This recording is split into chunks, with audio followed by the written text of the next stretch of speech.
Saxo que recherche Archivas. Le trésor Super Saxo. Chers téléspectateurs de Téléarchives, bonsoir. Je suis très ému de vous retrouver sur votre chaîne préférée pour, hélas, déjà le dernier volet de votre série favorite. Le RGDA parfait. Le RGDA. Qui peut bien se cacher derrière cette abréviation abrupte? Tout simplement, le responsable de la gestion des documents et des archives. Mais de quoi le quotidien de ce responsable est-il fait? Je vous le donne en mille. Premièrement, le RGDA coordonne tous les projets de gestion des documents de son unité administrative. Il fait le lien entre les professionnels de la gestion des documents, tels que les archivistes ou les mandataires externes et les collaboratrices ou collaborateurs, et la direction de son unité administrative. Le RGDA participe tout d'abord à l'amélioration continue des procédures de gestion des documents en vigueur au sein de son unité administrative. Numérisation du courrier entrant, dématérialisation d'un processus d'activité ou encore gestion du courrier électronique.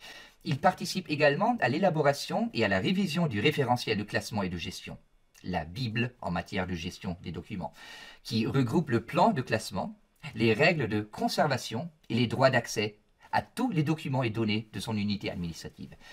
Il participe par ailleurs à la mise en œuvre concrète du système de gestion des documents. Organisation des dossiers papier en fonction de la structure de classement dans du matériel homogène et adapté. En principe, classeurs fédéraux et des dossiers suspendus. Et réorganisation des dossiers électroniques au sein d'une arborescence informatique commune.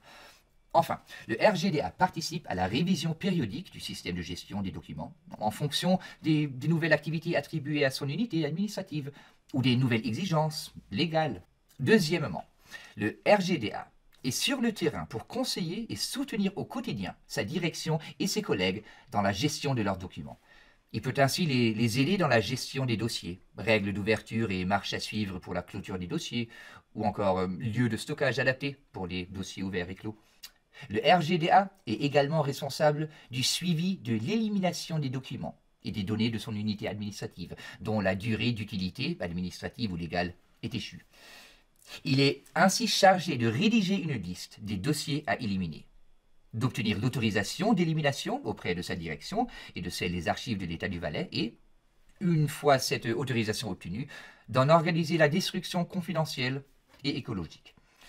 Le RGDA traite enfin des demandes de consultation et de réactivation des dossiers. Une unité administrative peut en effet avoir besoin de consulter un dossier d'archives pour ses propres besoins.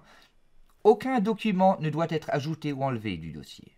Dès la fin de la consultation, le dossier emprunté est intégralement retourné aux archives.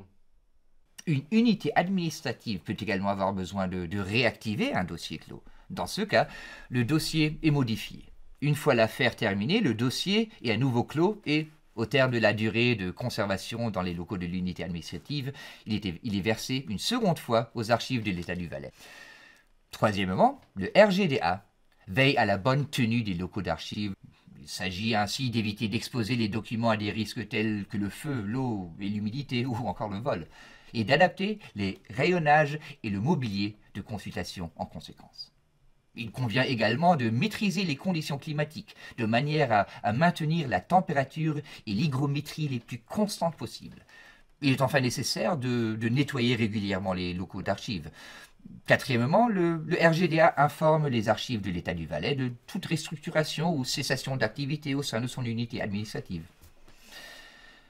Chers téléspectateurs de Téléarchives, c'est avec une grande émotion que je clôt le dernier volet de votre série favorite.